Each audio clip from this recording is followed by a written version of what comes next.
What's up, Taiwan? Good evening. I'm Liao with 10 minutes of news from here in Taiwan and around the world. Computex Taiwan is back. One of the world's largest computer and tech exhibitions is being held in Taipei after being only in cyberspace for the past 2 years because of the COVID-19 pandemic. Taiwan's President Tsai Ing-wen was there at the opening ceremony, outlining the government's plans to keep Taiwan at the forefront of technology. The president also acknowledged Taiwan's status in the tech world and stressed how new technologies would play a pivotal role in the future. But as Jaime Okan found out, the industry still faces massive challenges from the pandemic. The organizers at Computex say that turnout is much lower than before the pandemic. The last in-person event was held in 2019, but they say that despite this, the event is much more important than ever.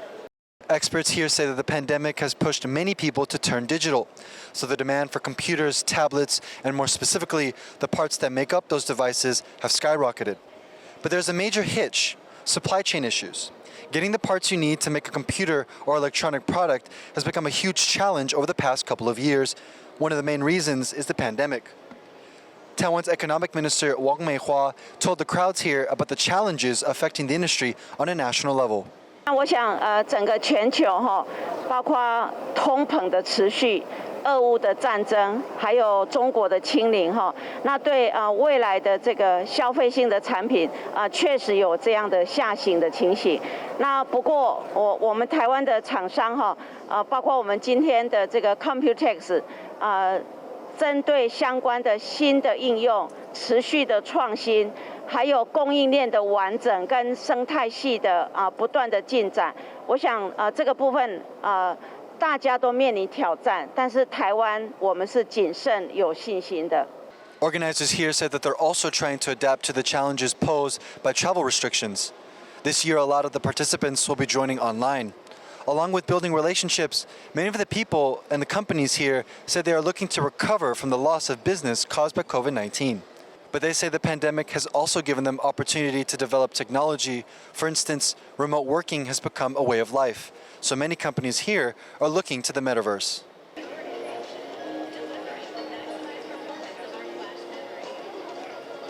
Taiwan has a reputation as a tech powerhouse with a global reliance on its semiconductors, and is looking to build on that as it becomes a leader in a new tech space that will be just as integral in the future.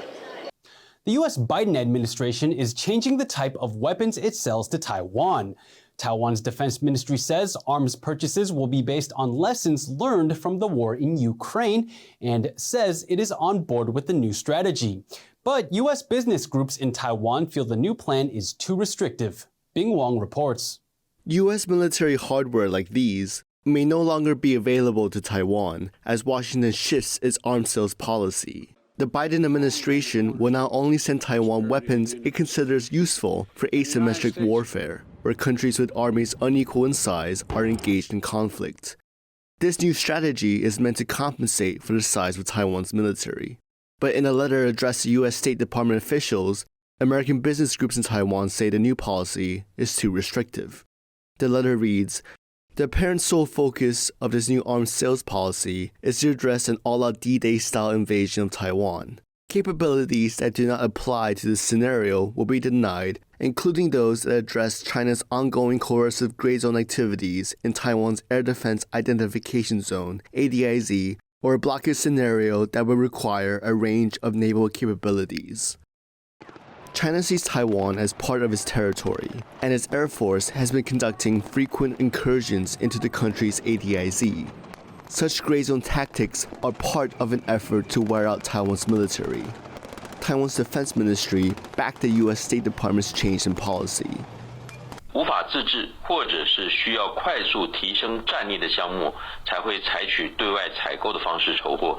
Some military scholars believe that this shift in arms sales policy has much to do with watching the war in Ukraine unfold. 乌克兰的可以让我们借鉴的其实是逻辑，不是它的一些打法或武器。那在台海是海空战场，可是如何让它不要渡海？这是防空飞弹、反舰飞弹。 这个逻辑就跟乌克兰战场是一样，就是这种是比较低价精准武器。Another factor is Taiwan's financial capacity. 在这个情况下，那我们军方能够再多花到武器采购的这些经费上来讲，也的确相对来说是比较有限的啦。那在这个情况下，那军方其实必须要对现有的资源做更有效、更谨慎的运用，这也是事实。U.S. and Taiwan defense officials will meet next month in the annual Monterey security talks, where they're expected to further discuss arms sales and defense strategies, hoping to work out a plan of action to deter any Chinese military threats against Taiwan. Chris Ma and Bing Wang for TaiwanPlus. Taiwan's Premier Su Tseng has called for more to be done to end gender-based violence. Su made the remarks at the opening of an international conference on the issue. Representatives of 8 countries attended, including the US, Japan, and Australia, as well as Taiwan's Foreign Minister Joseph Wu.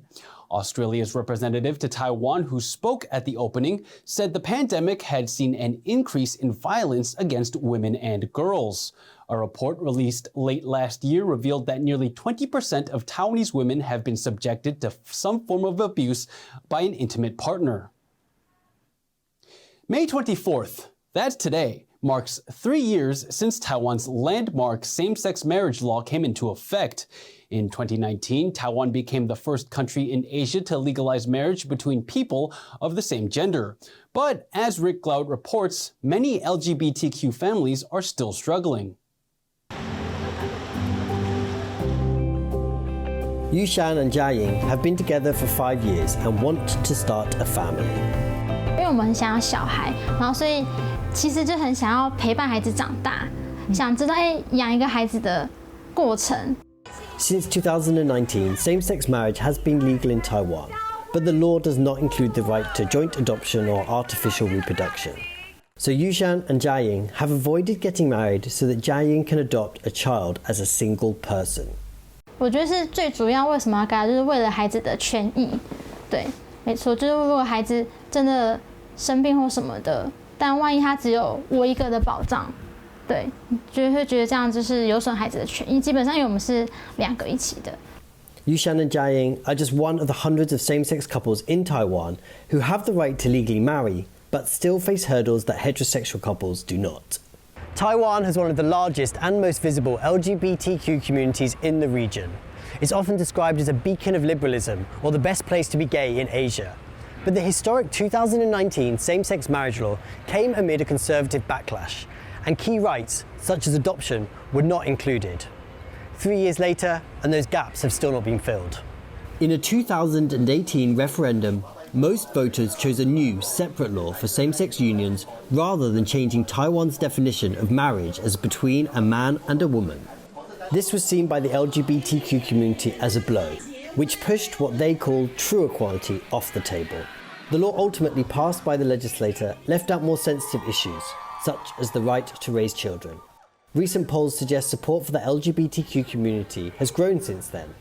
And earlier this month, lawmakers made the first step in proposing an amendment to the same-sex marriage law to allow joint adoption. But for now at least, LGBTQ Taiwanese looking to start a family are forced to work around an unequal system. Freddie Hung, an elementary school teacher in Taiwan's capital and a bisexual man, is in the process of using a surrogacy service abroad. It is an expensive and risky process. 所以我到现在还是只是受精卵的阶段，就是卡在那里，就没办法到下一个阶段，所以我觉得蛮悲惨的。Taiwan's LGBTQ community fought for decades for the right to legally marry. And despite the pride and celebrations over the last 3 years, there's still a way to go until they can feel they've achieved true equality. Karma Xu, Piper Yu, and Rick Glaude for TaiwanPlus. Thank you for watching What's Up Taiwan. Remember to download the TaiwanPlus app for more stories from Taiwan and around the world. Finally today, we leave you with images of thousands of AC Milan soccer fans outside the city's famous cathedral, Duomo di Milano, celebrating the Serie A winning team. I'm Leslie Liao. Take care and see you next time.